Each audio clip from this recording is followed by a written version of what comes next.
बोलिए आदिनाथ जी भगवान की। यदि चैतन्य मुकुरि भवावा चिद चिद समं भान्ति व्ययजनिल संसारहिता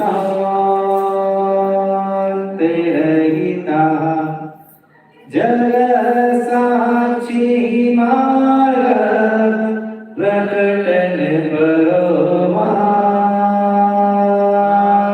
ऋषयो महावीर स्वामी नयन पथगामी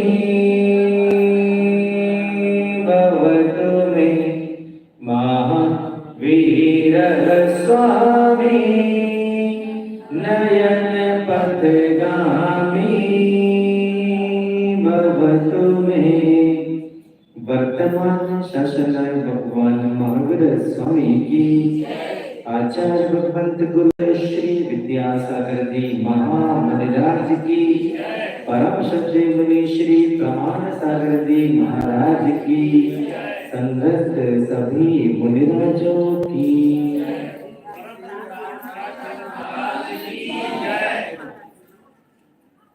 ओ कल हम लोग 12 भावनाओं पे सुन रहे थे, तो इनकी 3 भावना बच गई थी। कौन कौन सी बची थी?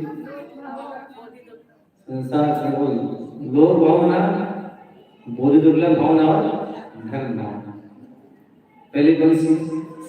लोक भावना। लोक में ऊर्ध्वलोक, मध्यलोक और अधोलोक, इस 3 इसके बंधन।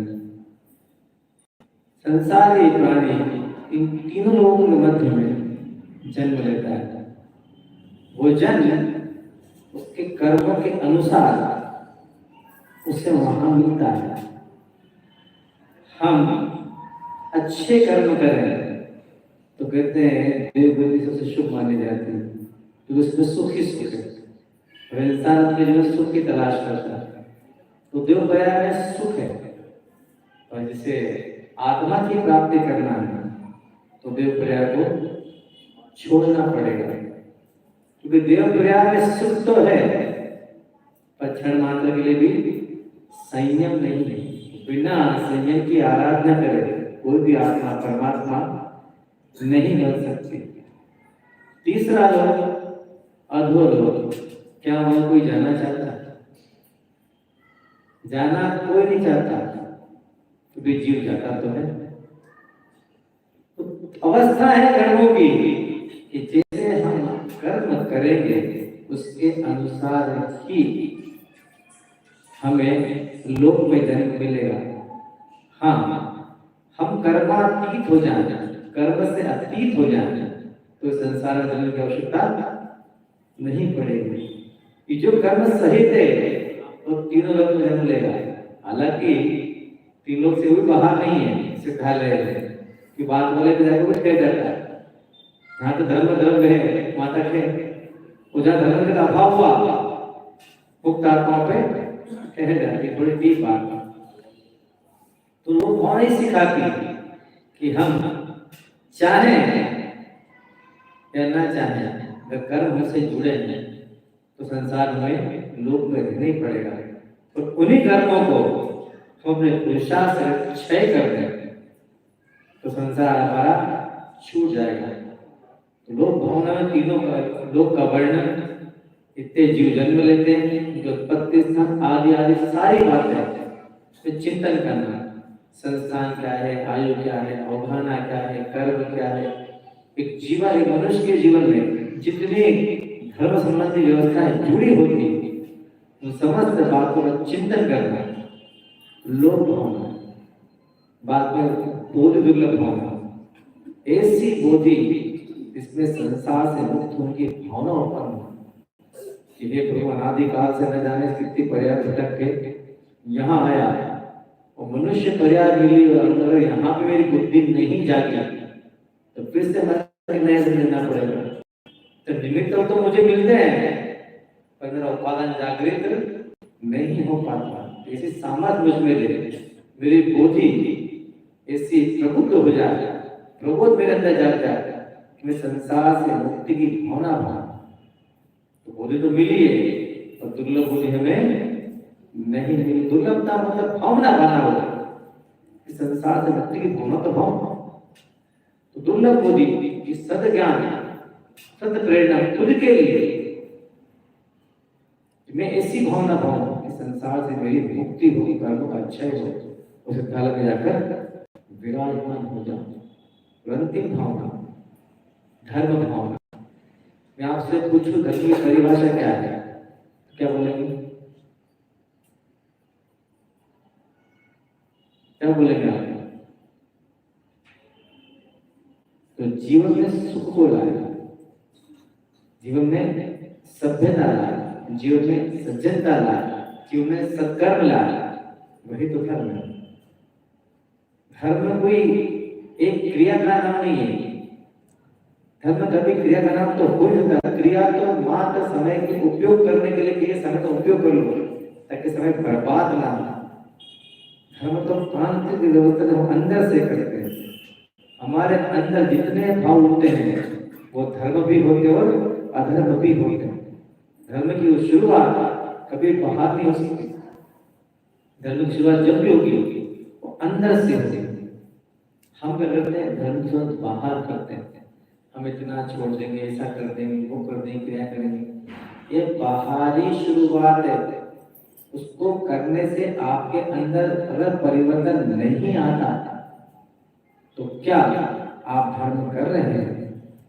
वे प्रभु ऐसा चिंतन करो कि सब क्रियाएं करते हुए अपने समय का सदुपयोग करते हुए मेरे अंदर परिवर्तन हो, मेरी भावनाएं मेरे परिणाम बदले, मेरे अच्छे परिणामों का उत्तरोत्तर विकास हो, दूसरे के प्रति संवेदना मेरे मन में जागे, करुणा जागे, प्रेम जागे, मेरे अंदर सच्चा हृदय है जो अपनी पीड़ा के साथ दूसरों की पीड़ा भी महसूस करता हो, ईश्वर बनने की भावना भी होगी। ईश्वर बनने से पहले मनुष्य बनने की भावना मेरे अंदर होगी।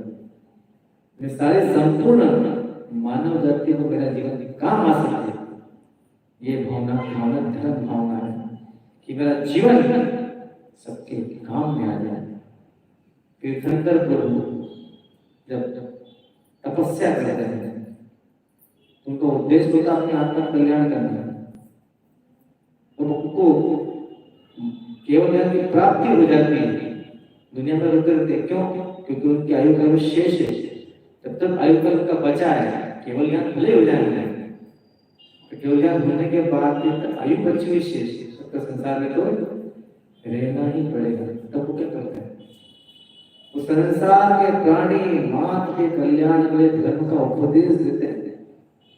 उनके माध्यम से ऐसे अचूक सूत्र और बातें निकलती हैं जो लोग धर्म नहीं जानते उनके माध्यम से सीख जाते। उन्हें कितनी करुणा की। वो चाहते तो केवल यह बात बताएंगे जहाँ बैठा बैठे, उनको ना आहार है ना विहार है न जाने का विकल्प है, कोई विकल्प है उनके जीवन में, फिर भी वो विहार को करते हैं।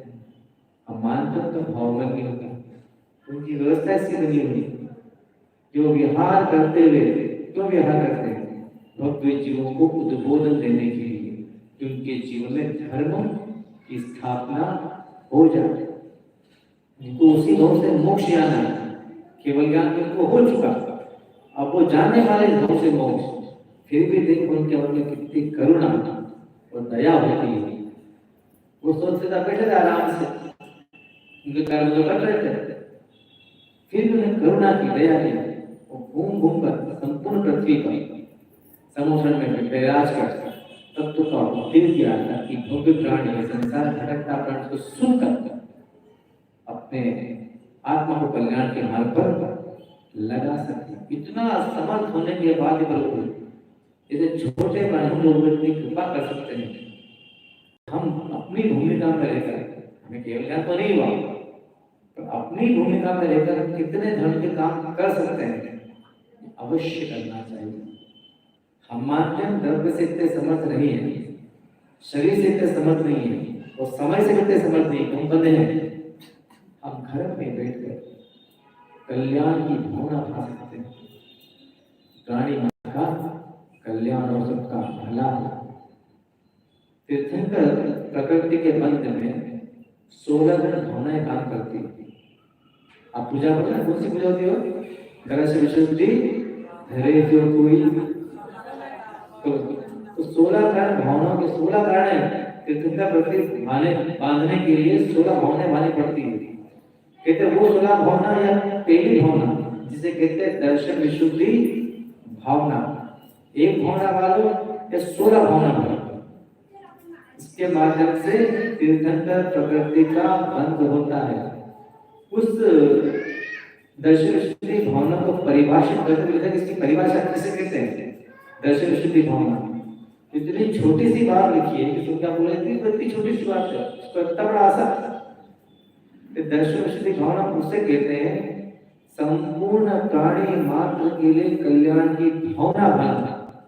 ये रूप संसार के सभी प्राणियों का भला हो, अच्छा हो, कल्याण हो, इसका नाम है दर्शन विशुद्धि भावना। छोटो कितनी छोटी सी, उसको भाने से तीर्थंकर प्रकृति का सबसे उत्कृष्ट प्रकृति यही कर लेंगे। हमें धन से सामर्थ्य मांगनी है, शरीर से नहीं है, समय से नहीं है। क्या इतने दरिद्र है, इतने कंजूस है, इतने बुद्धिहीन है, इतनी छोटी सी भावना निभा सकते हैं? जब भी खाली बैठे प्रार्थना करेंगे तो सबका भला, सबका भला होगा, आपका भला तो हो ही जाएगा। आप सबसे अलग, आप किसी में जुड़ रहे हैं, सबका भला हो, ये भावना निरंतर होना चाहिए। ना उससे होगा क्या? उससे तीर्थंकर प्रकृति का बंध होगा। तीर्थंकर उस प्रयास से पहले जिन पर्याय में रहे हैं, उन्हें पिछली पर्याय में तीर्थंकर प्रकृति को बांधने का प्रयास शुरू किया था। जब उसने बंधना शुरू किया तो बात पूरे गए तो बांधी कब थी? पिछली पर्याय में। हम भी भावना था, जब इसी भावना भर सबके कल्याण की भावना भाषा है, जितना हमसे उसमें करेंगे तो भावना भरना सबके लिए। हमने सच्चे मन से वह भावना भरी और मान लो स्वीकार हो गई तो बोली अब क्या होगा? मानते कलयुग में ये प्रकृति नहीं बन सकती। क्या उस जब वो तीर्थंकर प्रकृति बन सकती सतयुग में, तो क्या हमको इस कलयुग में पुण्य प्रकृति नहीं बन सकती? उससे तीर्थंकर प्रकृति भले ही ना बंधे, पर पुण्य प्रकृति तो बन नहीं सकती है। तो सबके हित की प्रार्थना करना सबसे उत्कृष्ट धर्म है। भावना भाई, एक दूसरे प्रति अच्छी भावना भाई, ये भावना अगर हमारी रहेगी तो हम अपने आप का पुण्य का संचय करेंगे। हमारा मन और हमारा प्रयास हमेशा कठिन धर्म की होगा। हम कठिन धर्म करते हैं, सुबह से उठना है, सारी क्रिया करना, घर से चल के आना, उपवास करना बिल्कुल शरीर को साधने के लिए संयम जरूरी है। मान लो आपसे नहीं बनता है तो हताशा क्यों? जीवन हमने उपवास नहीं कर पा रहे, हम एक आसन नहीं कर पाते, हम कोई त्याग नहीं कर पाते, हम शांति द्वारा अभिषेक नहीं कर पाते, हम पूजा नहीं कर पाते, कोई बात नहीं। धर्म करने के लिए तो बहुत सारी व्यवस्थाएं हैं। आप एक ही पे रूढ़ है, जो मैंने आपको बताया तो शौक की आवश्यक है, धर्म तो इसके बाद शुरू होता है। सबके प्रति अच्छे विचार, अच्छे परिणाम और दिन भर की क्रियाकलाप में एक क्षण के लिए भी अपने मन को अपवित्र मलिन नहीं करना। बताओ, कोई बहुत बड़ा काम तो है नहीं, अपने विचारों का नियंत्रण करना है हमको, इतने तो करना। हम अगर वो भी नहीं कर पाए इतने बड़े होने के बाद, तो क्या हम धर्म कभी कर पाएंगे अपने जीवन में? हम धर्म के साधन तो बहुत जुटाते हैं, पर साधे की तरफ ध्यान नहीं। बड़े बड़े अट्टालिका के मंदिर बनाते हैं, पूरी व्यवस्था उसमें सजाते हैं, सब व्यवस्था गलत है। तो अपने मन की व्यवस्था को तो समझो। तो माध्यम मात्र है, वो थोड़ी मोक्ष मिल देंगे आपको। वो तो बता रहे कि मैं इस रास्ते से गया था, रास्ते ही जाने का, तेरी इच्छा तो भी मेरे पीछे पीछे आ जा। तो माध्यम को हमने मंजिल मान लिया, तो माध्यम मात्र है। प्रभु की पूजा क्या है? माध्यम है। स्तुति क्या है? माध्यम है। तो माध्यम मात्र पुण्य का संचय कराता है, मुक्ति नहीं दिलाता। मुक्ति के लिए प्रभु ये तो कह रहे कि मुक्ति का रास्ता यही है, मैं जिस पे चला था मेरे पीछे पीछे। हम पीछे का प्रयास करते, गुणगान करते, तो पुण्य का संचय तो होगा, पर मुक्ति के लिए जीवन को पूरी तरह से परिवर्तित तो करना ही होगा। तब कहीं जाकर उस मुक्ति का स्वाद हम चख सकते हैं। हम मात्र प्रारंभिक अवस्थाओं में लगे रहे, जो बचपन से करते आए हैं, रात साथ जीवन में समय है, फिर भी अगर नहीं बदलते हैं कोई फायदा नहीं है। क्रिया कारण तो हमने इतने अच्छे सजा लिए हैं, इतने अच्छे सजाए हैं कि पूछो मत। सब काम अच्छे आवश्यक इतने अच्छे होते हैं, क्या कसाई संबंधी आवश्यक कभी छूटे हमारे अंदर के बुरे परिणाम, कठोर वाणी, कटुक वाणी, क्रोध, दूसरे की निंदा, बुराई, किसी की भर्त्सना करना, उसे बुरा कहना, छोटी छोटी बात पर लड़ना, क्या ये छूटे हमारे अंदर? किसी ने कुछ कहा उसके प्रति मन में द्वेष पैदा कर लेना, कभी छूटे? क्रिया तो मैं तीची सजाई है, पूछो मत। अप टू डेट बाहर का आदमी देखकर इम्प्रेस हो जाए, कितनी बढ़िया है बहन जी, पूजा करती है, भाई साहब पूजा करते हैं, अभिषेक करते हैं, कितने व्यवस्थित वस्त्र देखते हैं, व्यवस्थित है, ये प्रतिमाधारी है, व्रती है, अनुव्रती है, कितने व्यवस्थित रहते हैं। बाहरी क्रिया में कहीं कोई व्यवस्था में कोई कमी नहीं है, देख के कोई भी प्रभावित हो जाए। पर जितनी अच्छी सजावट बाहर हो रही है, क्या कर रहे हैं, उतनी अच्छी सजावट अंदर है। अंदर के इंटीरियर डेकोरेशन से ही संसार से मुक्ति मिलने वाली है। बाहर का डेकोरेशन तो सब प्रॉम्प्ट है, सब कर लेते हैं, और जब तक अंदर का प्रॉपर एक्चुअल इंटीरियर नहीं होगा, तब तक संसार से मुक्ति मिलने वाली नहीं है। जिनने संसार से मुक्ति ली, मान लो राजा थे, तो जो काम आप करते हैं अपने द्रव्य से, द्रव्य के साथ, तो आपसे अच्छा कर लेते हो, आप तो चावा जाते भगवान को, तो भगवान को सोने चांदी हीरा मोती पानी पन्ना चार के बाद चढ़ाते हैं। उनका बाहर का डेकोरेशन से काम चलने वाला नहीं, एक क्षण में छोड़ दिया, छोड़ो, कोई काम का नहीं बाहर का डेकोरेशन, जाके वस्त्र भी त्याग दे, ये भी बाहर का छोड़ो।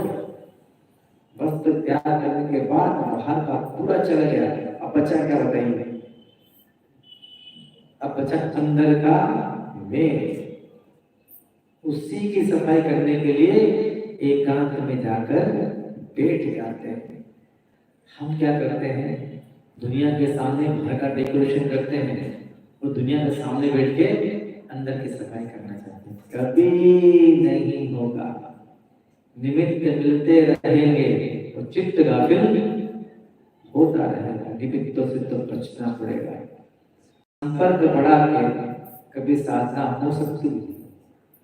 बोलिए, संपर्क बढ़ा के कभी साधना हो सकती है? संपर्क को तोड़ देते, उनसे विमुख हो जाए, साधना नहीं कर पाएगा।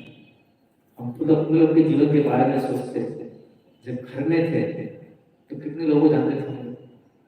10, 20, 25, 50, 100 मान लो, पूरे कुटुंब मान लो, सोचा किसी की मतलब बहुत 500 बहुत हो गया, 160 बता दें। आज हम लोग अलग कैसी होती है? हम जिस शहर में जाते हैं, जिस गांव में जाते हैं, 10-20 को तो पहचान नहीं चाहते, पहचान जाती है। वो दिमाग के डेटा ऐसा सेट हो जाता है कि जीवन में किसी समय आया वो व्यक्ति आ गया। कई बार इतनी वेदना अंदर होती, पीड़ा होती है, कि घर में जो 100 को जान पाते यहाँ के 1000 को जाने लगे। वेद ना होते किस किस से बोले, कहां बोले। जो समय बीत रहा है क्या वो फिर से लौट के आने वाला है? उम्र कभी किसी रिवर्स होती है तो किससे कहेंगे? जो इसके पीछे जो देना है सो तो चुकाना ही पड़ेगा। तो परिचय नहीं बढ़ाने पर भी अपने आप इतना बढ़ जाता वो व्यक्ति ये क्यों,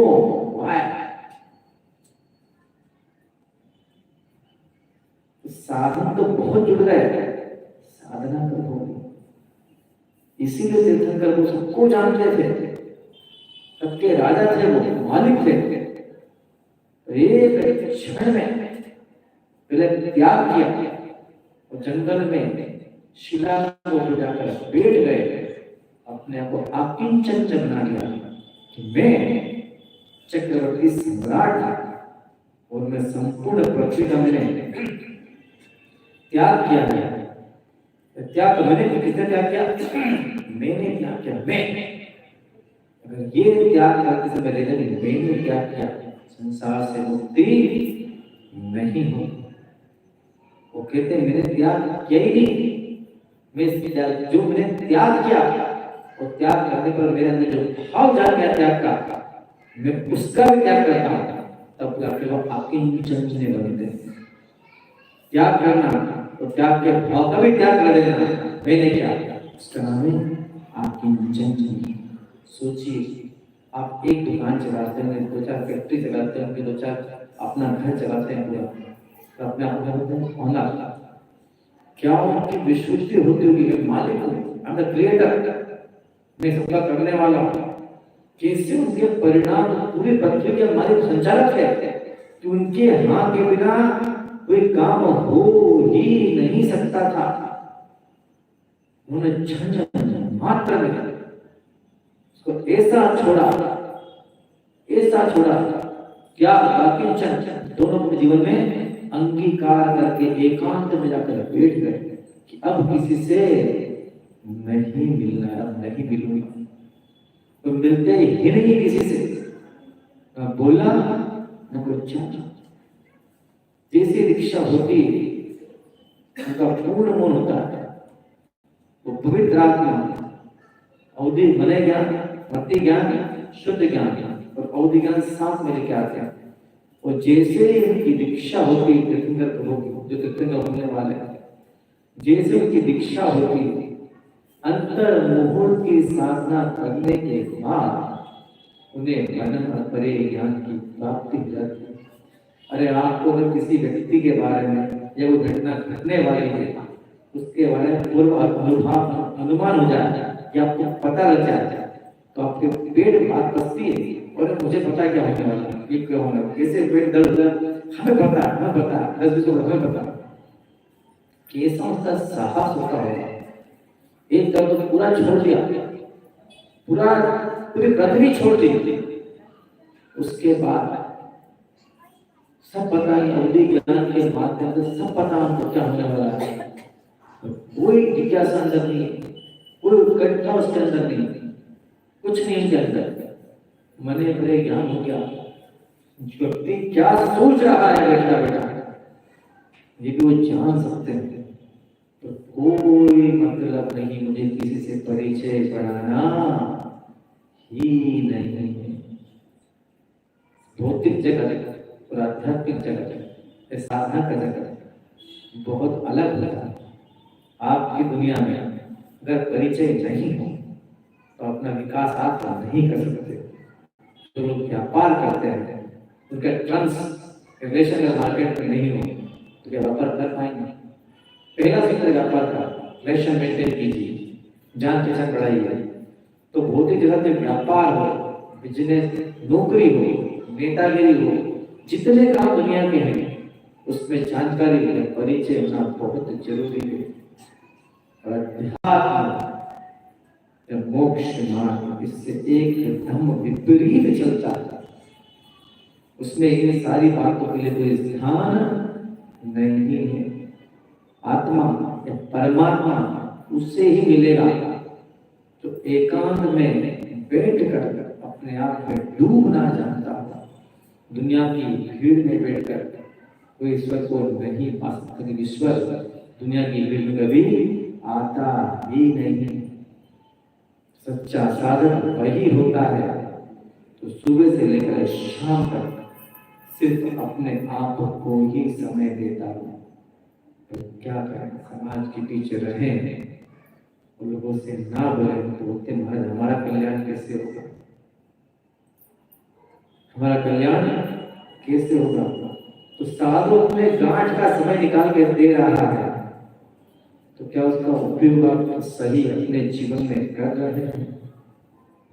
हम सुनते हैं, देखते हैं, सुनने के लिए सुनते और देखने के लिए देखते हैं, कुछ भी नहीं बदलता।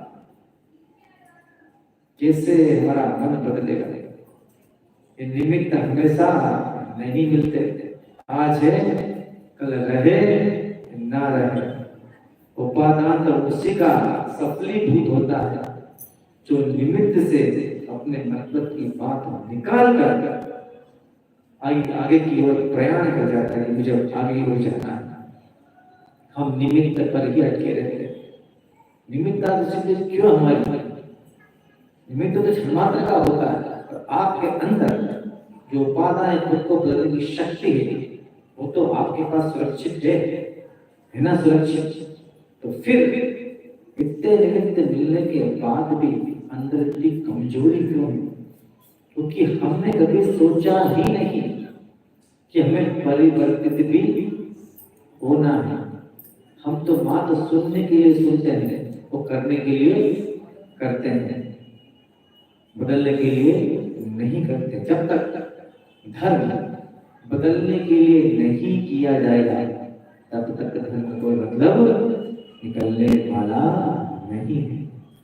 तो सारी बातों का सार यह है कि अपने जीवन में धर्म करते हैं तो अंदर से परिवर्तन लाने का प्रयास कीजिए कि अंदर से बदले। बाहर के साथ सच्चा भले कम हो जाता है, मेरा अंदर का डेकोरेशन बाहर से बहुत ज्यादा अच्छा होना चाहिए। अगर इंसान में यह मनोवृत्ति हो जाए, मैं अंदर से बदल जाऊंगा, उसके धर्म करने के उसके जीवन में सार्थकता हो जाएगी। तो जो मात्र ऊपरी परिवेश को धर्म मान लेता है वो अभी धर्म की एबीसीडी भी नहीं जानता। धर्म की शुरुआत तो जब भी होगी आपके अंदर से होगी। एक वृक्ष जब अपनी पूरी ऊंचाई लेता है तो उसकी शुरुआत कहां से होती है, अंदर से या बाहर से? बोलिए, अंदर से। जमीन में सबसे पहले बीज, भूमि में बीज डाला जाता है, वो अंदर दबा रहा, तब जाकर उसका ऊर्जा पैदा हुई, तो उसने जमीन की ऊपर अंकुर फूटा, तो जमीन से वो ऊपर आके वृक्ष बन गया। कोई भी आत्मा जो कल्याण करना चाहे तो अपने मन को दर्पण बनाना कि मेरा मन दर्पण की तरह पूरी तरह पवित्र है। तब कहीं जाकर आप धर्म का मार्ग को महसूस कर पाएंगे। अगर जीवन में कर लेते हैं तो धर्म करना सार्थक होगा। तो बाहर तो आप बहुत अच्छा करते हैं, आपने षड आवश्यक की दुनिया, अपने नियम और सही की दुनिया अच्छी बनाई है। जितनी अच्छी आपकी बाहर की दुनिया है उतनी अच्छी अंदर की दुनिया को भी बनाने का प्रयास कीजिए। अंदर की दुनिया अगर अच्छी हुई, बाहर की अच्छी रही, तो सही मायनों में धर्म भावना का चिंतन तभी जीवन में कर पाएंगे। इस तरह हमने अनित्य भावना से लेकर धर्म भावना का चिंतन किया। जो आपको समझ में आया किताब समझे हो, एकांत में बैठकर समय मिले, खाली बैठकर और क्रम से उन 12 भावों के एक पद को लेकर चिंतन करना। चिंतन कर कहते हैं 12 भावना का चिंतन करने से लोकांतिक पद मिलता है। वो भी मुनि को मिलता है तो 12 भावना का निरंतर चिंतन करते हैं। तो कोई बात नहीं, हम मुनि ना बन पाए कोई बात नहीं, हम कम से कम पुण्य का संचय तो अपने जीवन में कर ही सकते हैं। और पुण्य जीवन के हर क्षेत्र में बहुत काम आता है। जब जब जीवन में अंतराय या व्यवधान पैदा होते हैं तो हम कहते हैं मेरी जीवन गाड़ी क्यों रुकी। जरूर आपके जीवन में जितना पुण्य आपको चाहिए था उतना पुण्य आपने संचय नहीं किया। तो श्रावक पर्याय में अपने अंदर की मन की पवित्रता बनाकर पुण्य का संचय निरंतर करते जाइए, ताकि आने वाले जीवन में आपके जीवन की गाड़ी निर्बाध रूप से मोक्ष मार्ग पर चल सके। ठीक है, आप कोई प्रश्न हो किसी के पास मत पूछिए।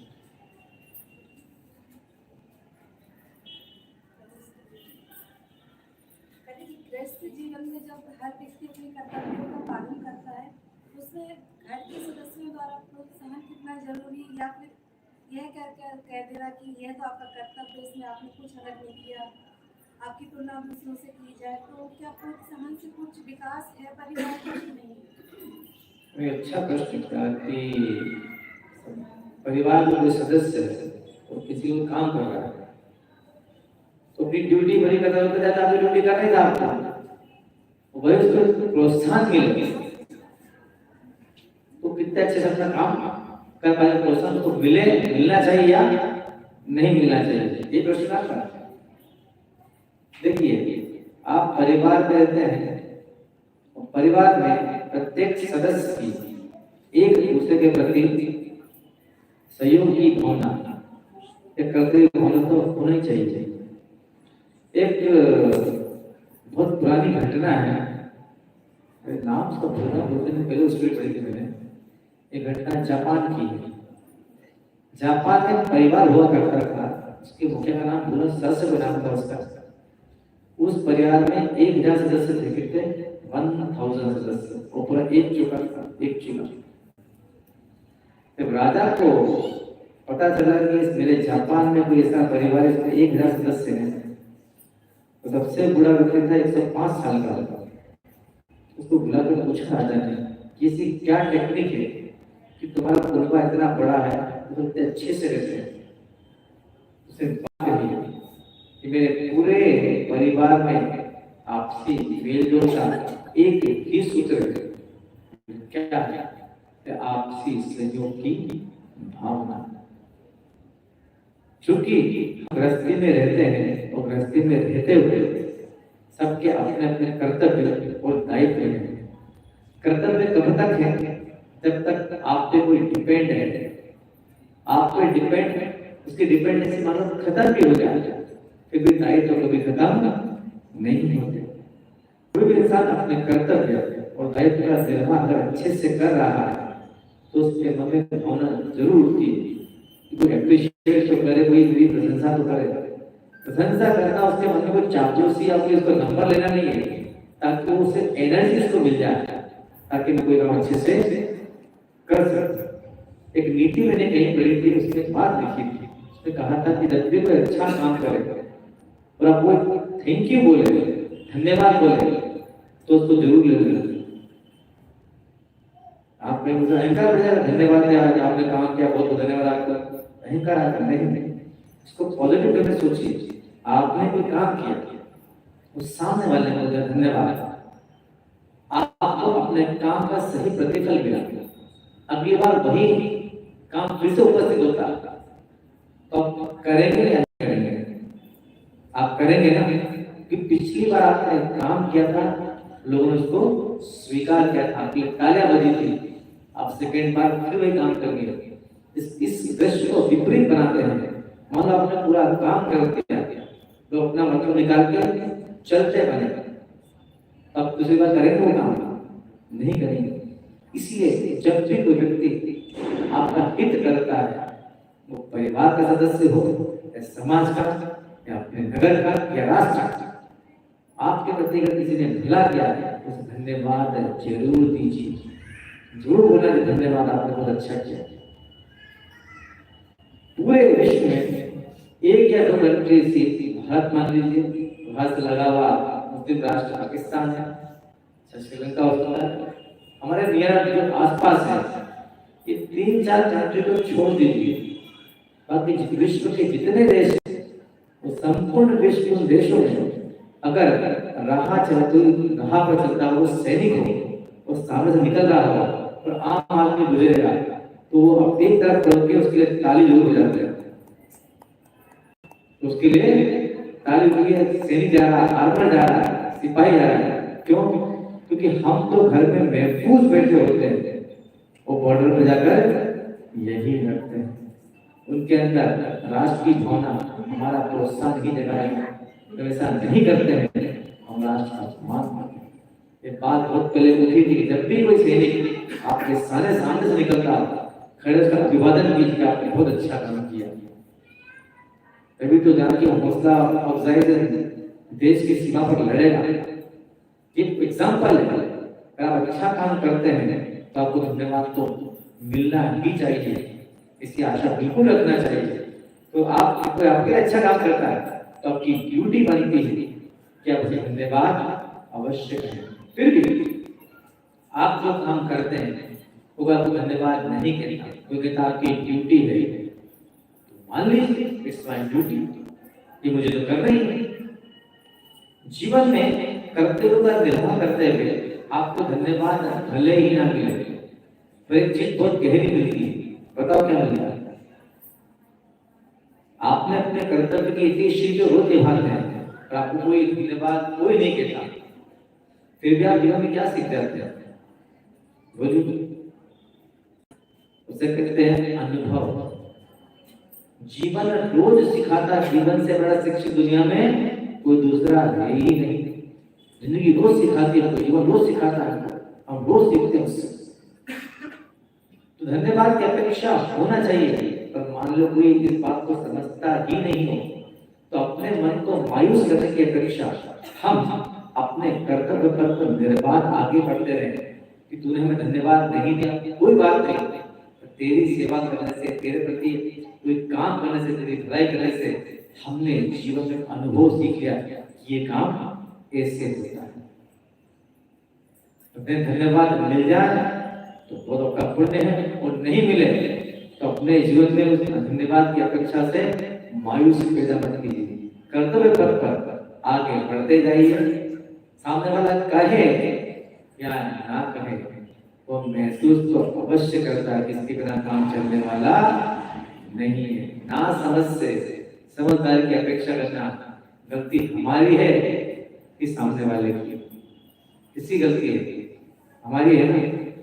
कोई बात नहीं, धन्यवाद देता, हमने अपना काम किया, आज नहीं तो कल ये जरूर कर देगा। ठीक है?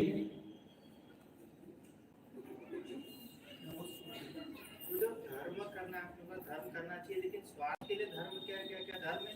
क्योंकि आजकल अभी आपने बोला कि जब आप फ्री रहे तो मन में आए कि सबका कल्याण हो, लेकिन आजकल ये हो रहा है कि मन में तो आए कि सबका कल्याण हो, लेकिन पहले मेरा हो फिर दूसरों को। कि कल्याण की भावना प्रकृति होना, धर्म और स्वार्थ भूल जाते हैं आप। मैंने कहा था कि प्राणी मान करके लिए कल्याण की भावना बना, दर्शन शुद्धि कारण है 16 कारण में उसको परिभाषित करता है। तो आप कहते हैं, लोग कहते हैं पहले मेरा कल्याण हो, मेरा भला हो, फिर सामने वाले का भला हो, तो स्वार्थ का धर्म है। मैं आपसे एक प्रश्न पूछता हूँ, क्या असमर्थ व्यक्ति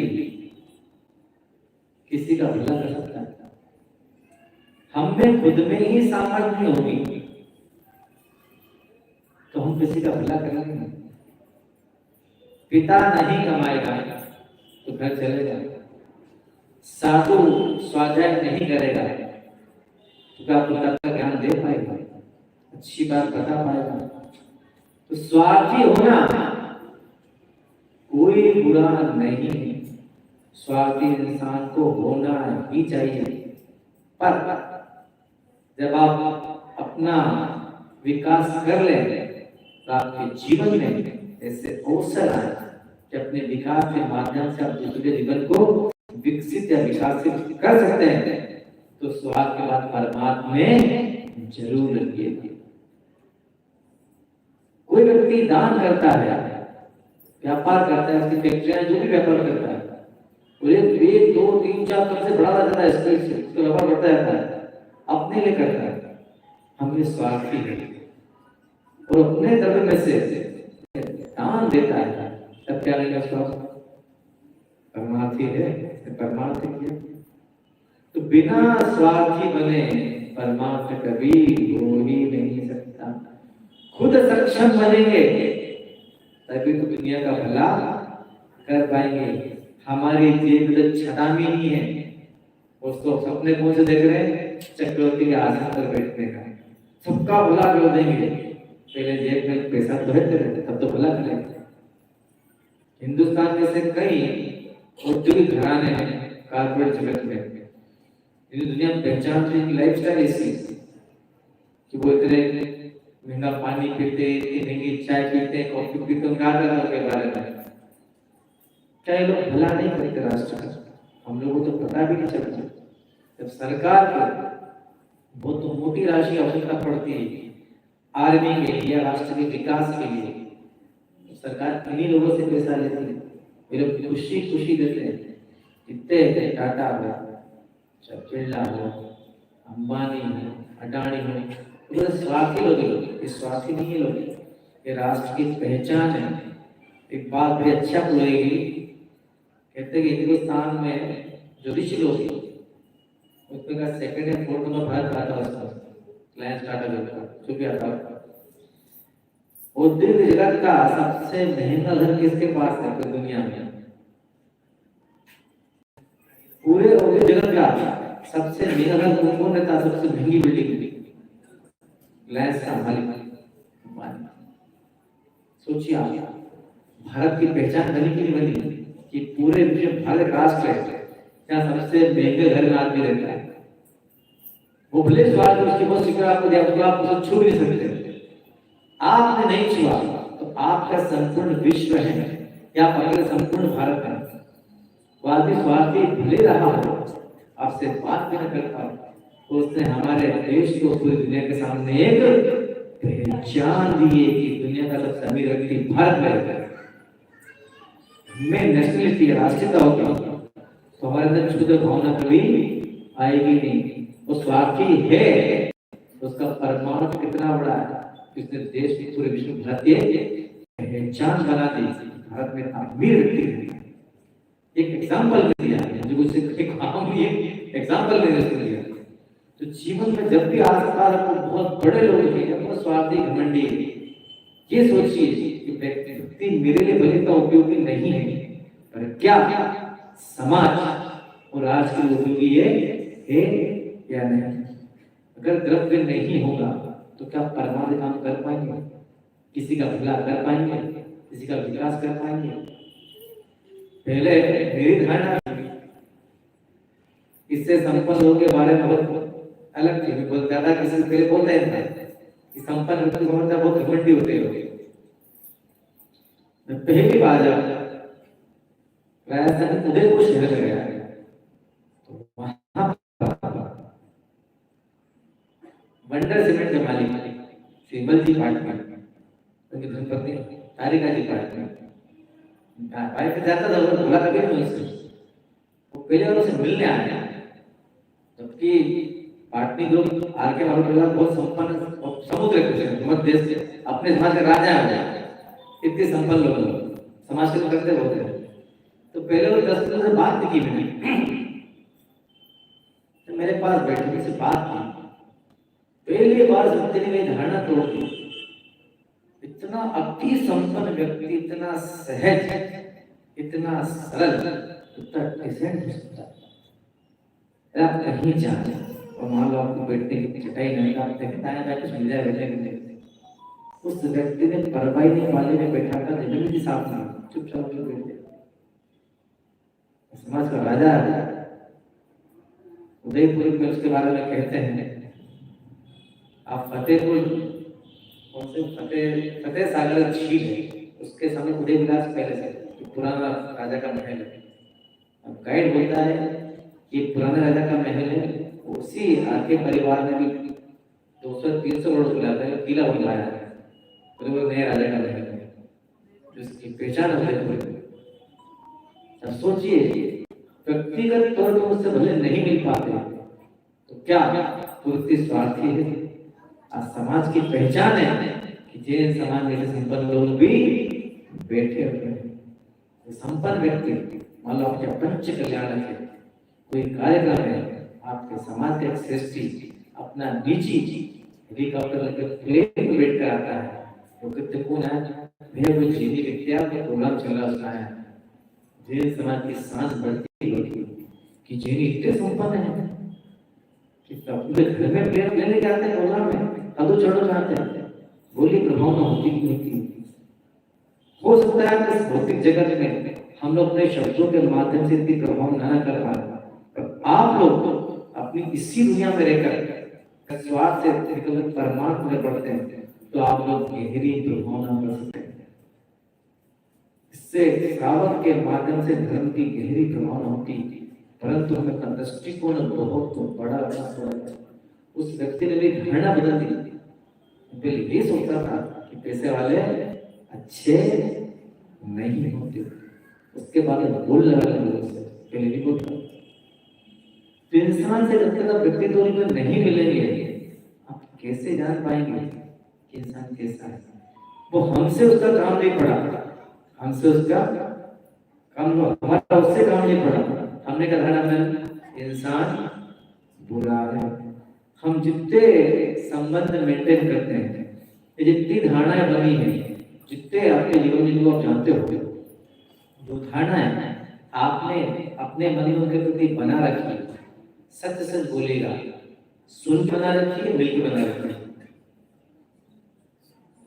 हमने अपने जीवन में 90% धारणा है सुन के भाई व्यक्ति ऐसा है। क्या व्यक्ति आपसे कभी मिला, आप कभी अहित सत्य नहीं किया, कभी आपसे बोला वो या आप किससे बोले, कुछ नहीं किया, व्यक्ति ऐसा है।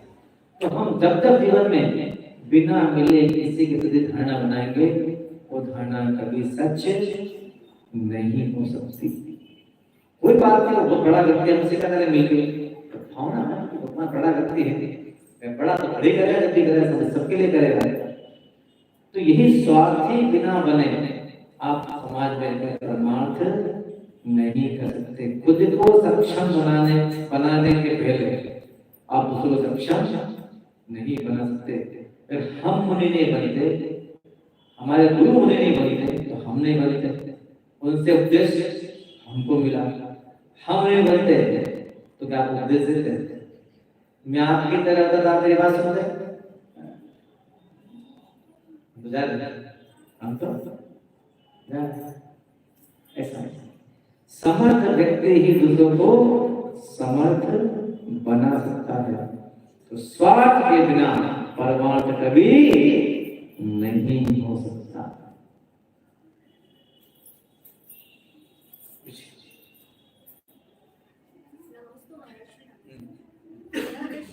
जैसे उबले हुए जल की मर्यादा 24 घंटे रहती है, नमक की सीखे हुए नमक की मर्यादा 24 घंटे रहती है, तो क्या हम उसकी मर्यादा खत्म होने के पहले उससे मतलब बाद में फिर यूज कर सकते हैं वापस उबाल कर? एक बार मर्यादा बढ़ने के बाद तो आप रीमेंटेन नहीं कर सकते।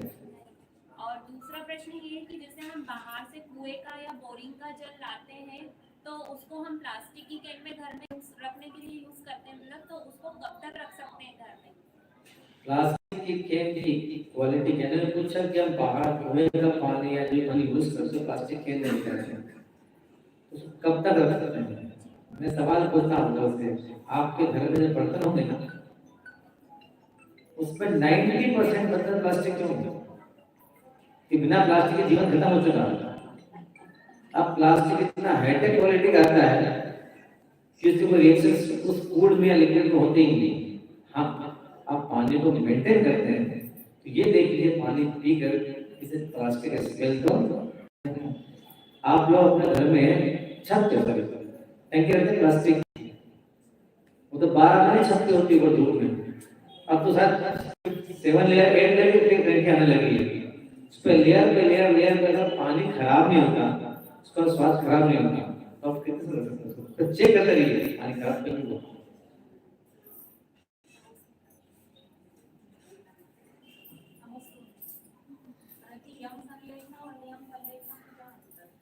यम चलने का और नियम चलने का में क्या होता है? यम चलने का मतलब मैं आज से यम चले, अब मैं कोई अपने नियम परिवर्तन संपूर्ण जीवन के लिए त्याग करता है।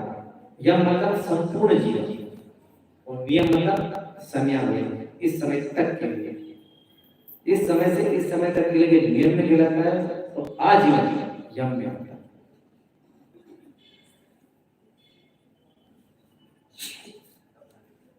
मेरे जीवन के मार्ग प्रदर्शक मेरे प्रिय गुरुवर के चरणों में बारंबार नमोस्तु नमोस्तु नमोस्तु।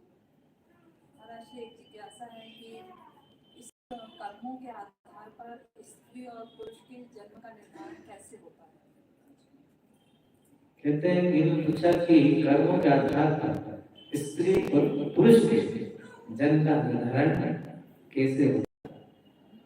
एक बात बहुत सामान्य तौर पर प्रचलित है कि सम्यक दर्शन की प्राप्ति होने के बाद किसी भी जीव को स्त्री पर्याय नहीं मिली, स्त्री पर्याय छेद हो जाता है सम्यक दर्शन के बाद। अब माया तेरे क्यों नस्य कि माया चले से तेरे चय का बल होता है। अल्पारंभ परिवर्तन मानुषस्य भोगार्थ नरकस्य, जो अल्प आरंभ परिवर्तन से मनुष्य आयु का बल होता है और वही बहुत ज्यादा तो क्या होता है, नरक आयु का बल होता है। स्त्री पर्याय और पुरुष पर्याय धर्म के दृष्टिकोण से तो सम्य दर्शन, क्या मानव पुरुष पर्याय पाना चाहते हैं तो जीवन सम्य दर्शन होना ताकि अगली पर्याय स्त्री की ना मिले। अब बात चलती है इसको अलग अलग कैसे करें।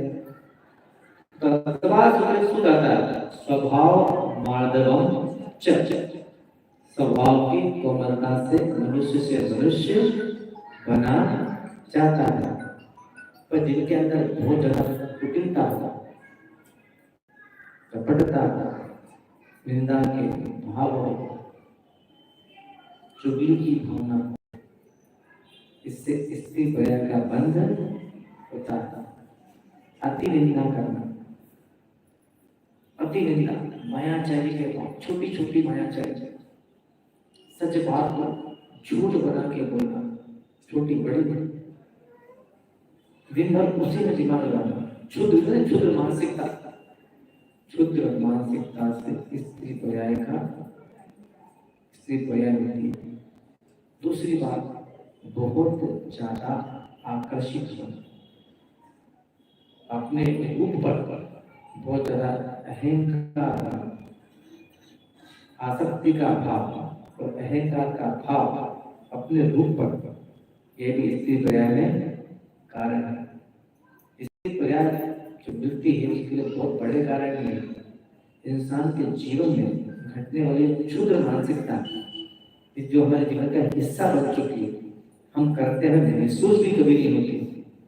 यही कारण है स्त्री पर्याय हमें मिलती है, क्योंकि विपरीत, इनके विपरीत जो जीवन में इन सारे बुराइयों से दूर होता है और स्वभाव में कोमलता रखता है, वो झूठ कम से कम बोलता है, मायाचारी कम से कम करता है, तो छूटती किसी की नहीं। इस जीवन जीते हुए संपूर्ण बुराइयां दूर हो जाती है, ये संभव नहीं हो पाता। हम इनको मिनिमाइज कर सकते हैं। बुराई कम करता है, चुगली कम करता है, झूठ कम करता है, मायाचारी कम करता है, स्वभाव में कोमलता रखता है, साहस रखता है, धैर्य रखता है, गंभीरता रखता है। इससे मिलती पुरुष पर्याय। दोनों में कारण एक ही बने हैं कि दोनों कर्म हैं, दोनों पर्याय हैं।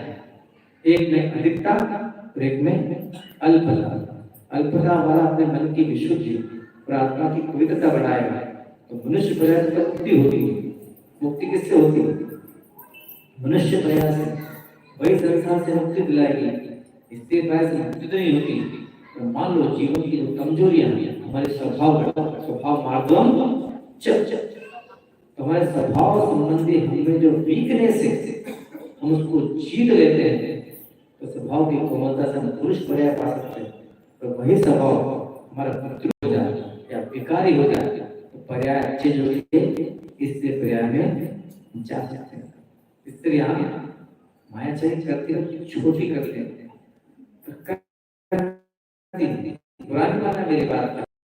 कह रहा हूँ, कुटिलता करती है, छोटी करती है, मानसिकता ऐसी जीवन में करते करते करते करते हैबिट से हुई। एक घटना सुनाता हूँ, हंसी आ गया। एक परिवार है और दो है, और परिवार के रात को हम दूध पी के सोते हैं, हैबिट अपने अपने सब पीकर तो पीते रहते हैं कि दूध पी के जाती है। तो उस महिला ने, अब पता लगा क्या बोलेगा, अपने पति के लिए दूध का गिलास ना तो फिर दूध का है, और इसका जेठ जबर जो भी होगा तो उसको वो भी दूध था, तो 70% दूध और 30% अब बोलिए मान लो 100 एक में 100 था, 75 था, दोनों बैलेंस करके आधा 85 दूध कर देंगे ना, एक में 100 एक में 70। ये एग्जाम्पल मैंने दिया, इनकी कोई सार्थकता नहीं है, तो ये नेचर है। अपने नेचर को बदलेंगे तो सब में दशा ना भी हो तो स्वभाव की कोमलता से आपको पुरुष पर्याय मिल सकती। प्रयास करना कि हमें जो कमियां हैं जिसको करके हमें बाद में हंसी आए कि हमने ऐसे काम भी करेंगे, ऐसे काम करें, ऐसे काम हमने करेंगे, उसको छोड़िए। फिर आपको अच्छे भाव रहेंगे, स्वभाव की कोमलता रहेगी, तो आने वाले भविष्य में पर्याय में हो सकता है कि आप पुरुष पर्याय में जन जाए।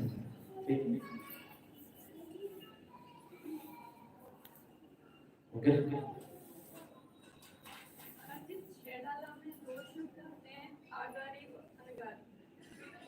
अगारी मतलब आप, अंगारी मतलब नहीं।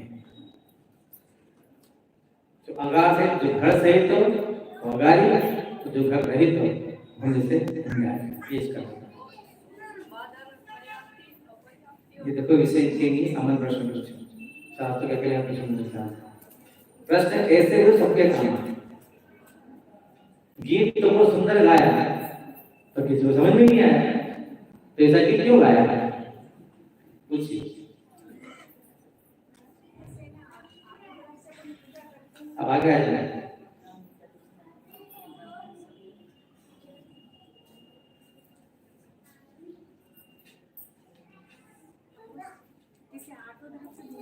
पूजा करते हैं वो तो बुरे ग्रह से होती है। बहुत से लोग जैसे ना बिना बुरे ग्रह से भी पूजा करते हैं, तो वो मान्य होती है कि नहीं होती? इतने प्रश्न पूछा कि महाराज जी सूखे द्रव्य अच्छे तरह से पूजा करना वो तो मान्य होती है, पर मान लो सूखे द्रव्य से पूजा करता है तो मान्य होती है या नहीं होती? तो एक बात मैं पूछता हूँ आपसे, आपने विधिवत तरीके से गीले द्रव्य से पूजा करी, पूरे विधिवत तरीके से थाली सजा के जो उसका पूरा प्रॉपर सिस्टम, द्रव्य आपका गीला था, शुद्ध था, और भाव सूखे थे, और वैसे द्रव्य सूखा था और भाव भीगे हुए। तो कोई भी काम प्रॉपर मेहनत में करना चाहिए, पर आपके पास उतना समय भी नहीं है और वहां गए तुम्हारी की व्यवस्था की उपलब्धता भी नहीं है, पूजा को करना है, तुम्हारे भाव तो भीगे है ना, हमारे भाव तो भीगे, कोई बात नहीं। जो भी द्रव्य को माध्यम मान करके मैं इसका त्याग करता हूँ, क्या करता हूँ?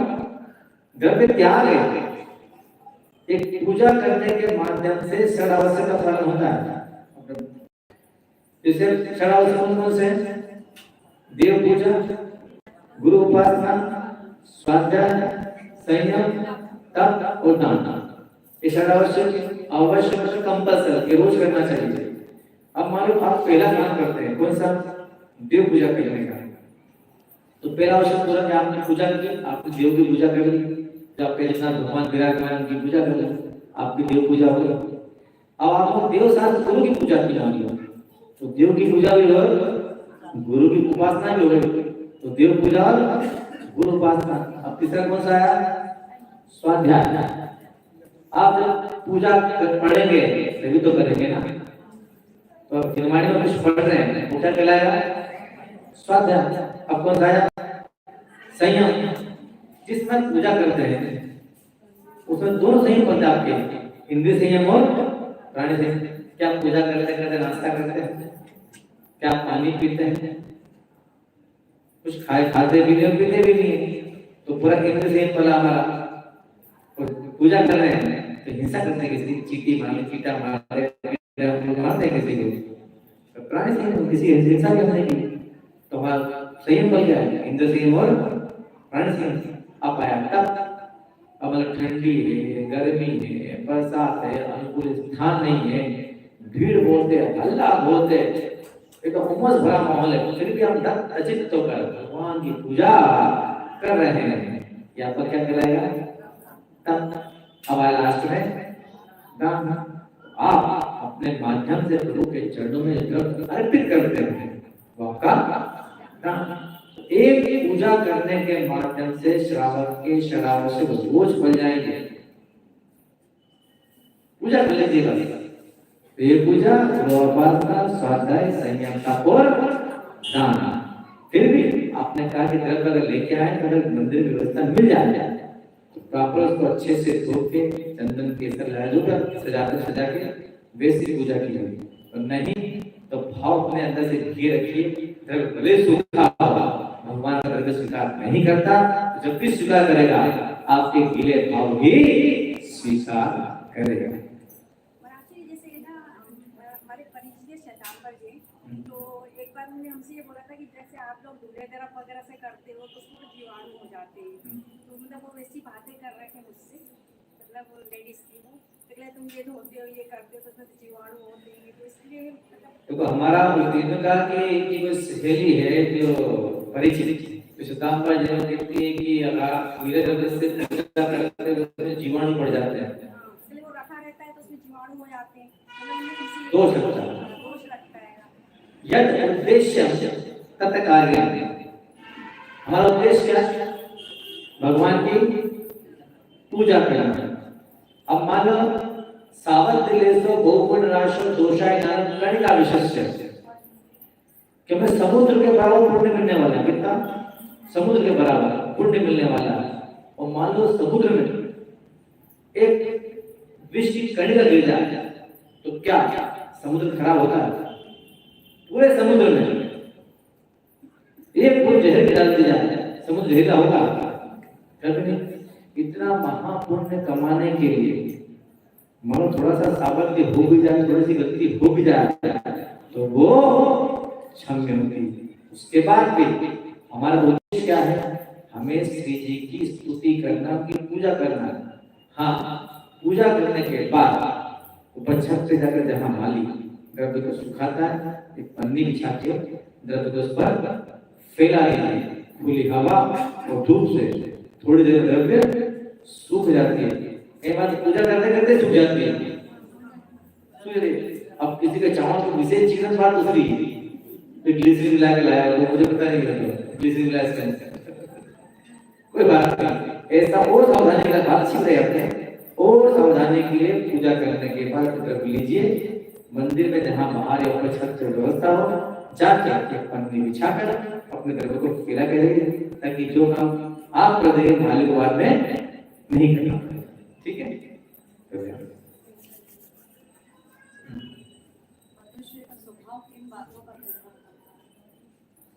मैंने पूछा कि मनुष्य का स्वभाव किन बातों पर निर्भर करता है?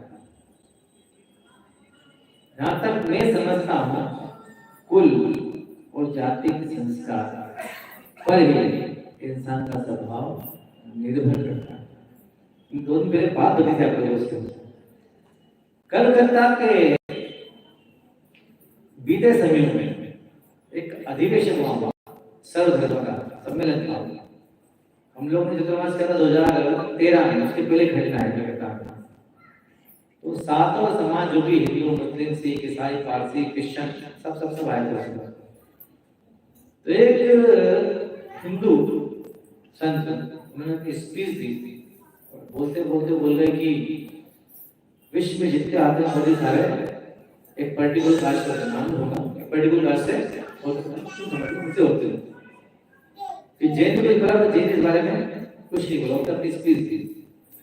थर्ड नंबर था मुस्लिम विद्वान का, वो खड़ा हुआ, उसने कहा कि मेरे पूर्व वक्ता ने आरोप लगाया इस विश्व में जितने आतंकवादी सब इसी संप्रदाय से होते हैं। तो मैं आप सबसे पूछना चाहता हूँ, क्या हिंदू आतंकवादी नहीं होते? क्या जैन आतंकवादी नहीं होते? जैसे उसने जैन शब्द बोला कि सॉरी अपनी बात को खुद ने रोका और कहा मैं स्वीकार करता हूँ कि जैन आतंकवादी नहीं होते। कुल और जाति के अनुसार हमारा स्वभाव होता है। हमने बचपन से घर में एक की परंपरा सीखी, चींटी पे पैर में भी महान पाप है, किसी को अनावश्यक सताना अधर्म है, पाप है। और वही हम जब बाहर जाते हैं, किसी और को देखते हैं, तो वो हिंसा में खुशियां मनाता है। क्या करता है? हिंसा में ही खुशियां मनाता है। हमारा जो स्वभाव है अहिंसक, ये हमें क्यों मिला? बोलिए। हमारी कुल वो जाति के संस्कार, जैन जाति का संस्कार है कि हिंसा नहीं करते। हम बड़े पाप में, क्षुद्र पाप तो हमसे भी होते, क्योंकि जीवन जिएंगे तो जीवन के लिए उपयोगी है, वो बोलते हैं तो सबसे उपयोगी। तो जैनी बड़े अपराध नहीं करता, और वही दूसरी जाति के कुल के लोग बड़े अपराध करने से कभी चूकते नहीं। तो हमारे स्वभाव पर जब किसी चीज की बहुत गहरी छाप होती है तो क्या होती है? हमारे कुल की और हमारी जाति की, दोनों के माध्यम से हमें समाज में प्रतिष्ठा मिलती है। कुछ दिन पहले जब पूरे हिंदुस्तान में प्रमाणशाला जी के माध्यम से उद्घोष हुआ था, सभी से बड़े शहरों में, छोटे नगरों में पर्टिकुलर तिथि पे जुलूस निकले थे समझदार के विरोध में, आप इसको रोकिए मत, ये हमारी जैन की प्रक्रिया है। संपूर्ण जैन जगत, संपूर्ण जैन समाज में जहां जहां भारत के जैन समाज रहती है, विदेशों में भी लोगों ने, विदेश में किया, जुलूस निकाला, विरोध करने के लिए प्रदर्शन किया। उनकी शैली क्या थी? मुंह पे पट्टी बांधकर मौन जुलूस निकाला। कहीं भी पुलिस महकमे को किसी को कंट्रोल नहीं करना पड़ा। ये संस्कार हमारा स्वभाव से कैसे हुआ? क्योंकि हम जैन कुल में जन्मे, हमारी जाति जैन है, उच्च कुल में जन्मे।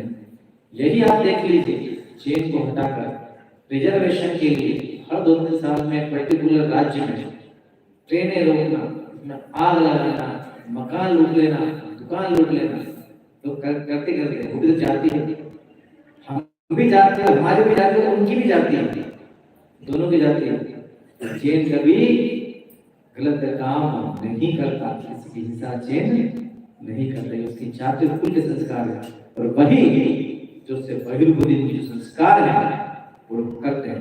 तो किसी भी इंसान के स्वभाव का निर्माण उसकी कुल और जाति के अनुसार होते हैं। कुछ लोग प्रकृति से जैसा स्वभाव लेकर आते हैं तो बहुत कोमल होते हैं, बहुत कोमल होते हैं। वो ऐसे कुल में जन्मे जहाँ हिंसाएं होती, फिर भी वो अपने स्वभाव जो प्रकृति से वो लेके आए अपने पुण्य से, उसको परिवर्तित नहीं करते। अतीत के भारत में एक राष्ट्रपति हुए, इनका नाम था कलाम साहब। वो व्यक्ति पूरे जीवन अहिंसक रहा, जिसे मिसाइल मैन कहते हैं, उसने देश को बहुत उपलब्धि दी। वो जन्म का जो संप्रदाय थी वो हिंसा संप्रदाय है, उस व्यक्ति ने कभी हिंसा नहीं की। तो उसके इतिहास में पढ़ेगा, एक मुस्लिम होने के बाद भी वो राष्ट्र का गौरव था। राष्ट्र को कैसी चीजें दी जिससे हमारा राष्ट्र मजबूत बन गया है। तो कुछ लोग ऐसे होते हैं जो प्रकृति से या पुण्य से ऐसा स्वभाव आ गया है जो पूरे जाति को में दिखाई नहीं देता। ये घटनाएं यथाकथा घटती हैं, वो तो रेयर होती है। अधिकतर लगभग संभावनाएं कुल और जाति पे डिपेंड करती है। ठीक, आप लोगों का समय हो चुका, कल के लिए छोड़ दें, कल पूछ लीजिएगा 7-5 बजे। बोधि समाधि परिणाम शुद्धि स्वात्मोपलब्धि शिव सौख्य सिद्धि चिंतामणि चिंतित वस्तुदाने वंदमानस्य महास्तु देवी। देखिए ऐसे बात मैं पहले पढ़े, मंगल होए जगत में सब मंगलमय होए।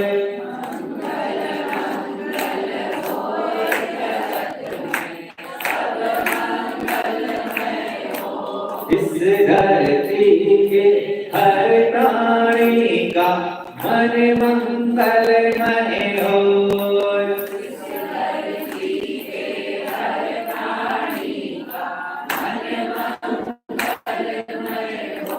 कहीं क्लेश कालेश रहे ना दुख कहीं नहीं होए।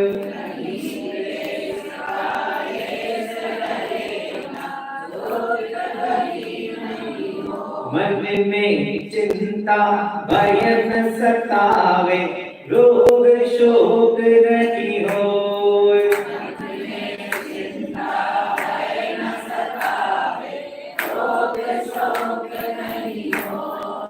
नहीं वैर अभिमान हो मन में क्षोभ करे नहीं होए।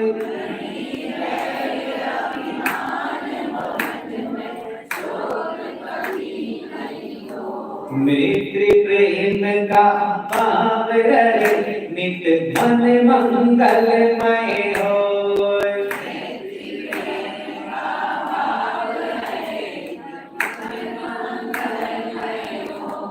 मंगल मंगल होए जगत में सब मंगलमय होए।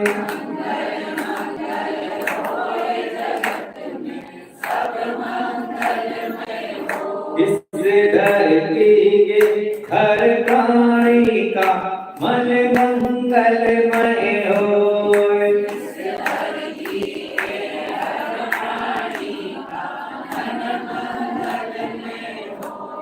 मन का सब संताप मिटे और अंतर उज्ज्वल होए।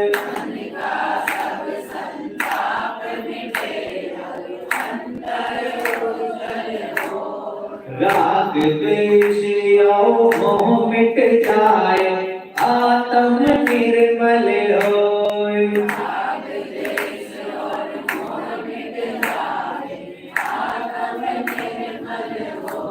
प्रभु का मंगल गान करे सब पापों का क्षय होए।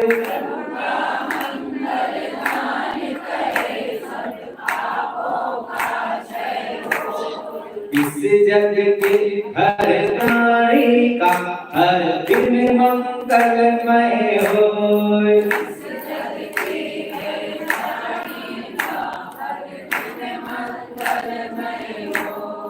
मंगल मंगल होए जगत में सब मंगलमय होए।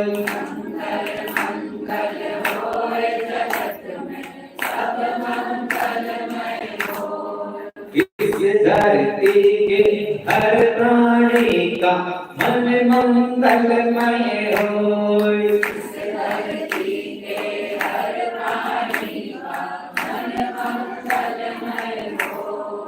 गुरु मंगल प्रभु मंगल धर्म सुमंगल होए।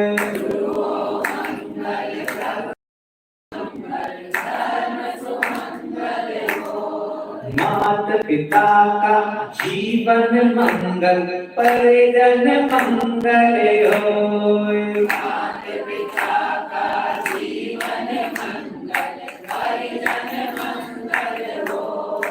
जन का मंगल जन का मंगल मन का मंगल होए।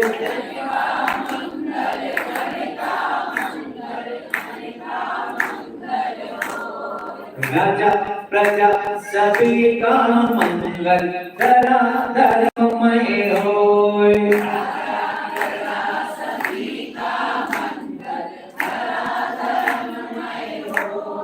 मंगल मंगल होए जगत में सब मंगलमय होए।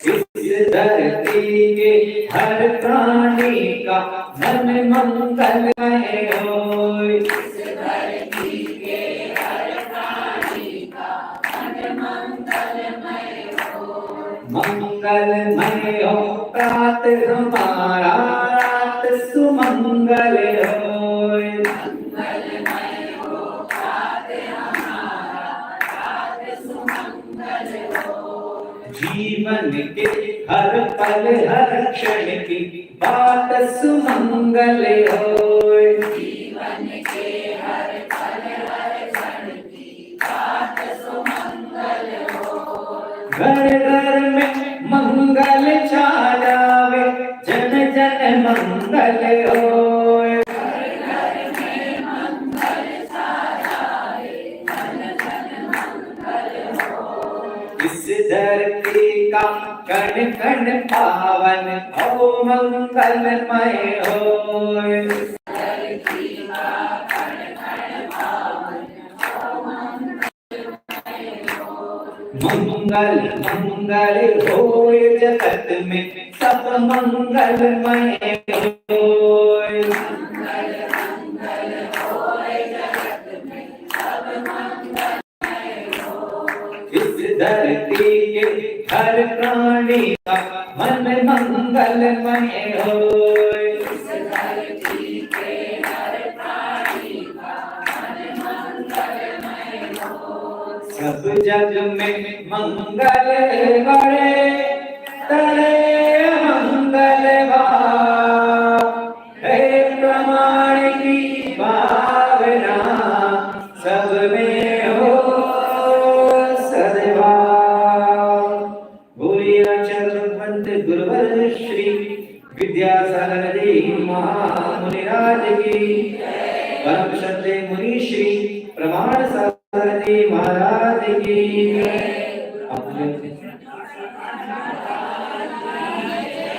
नमो नमो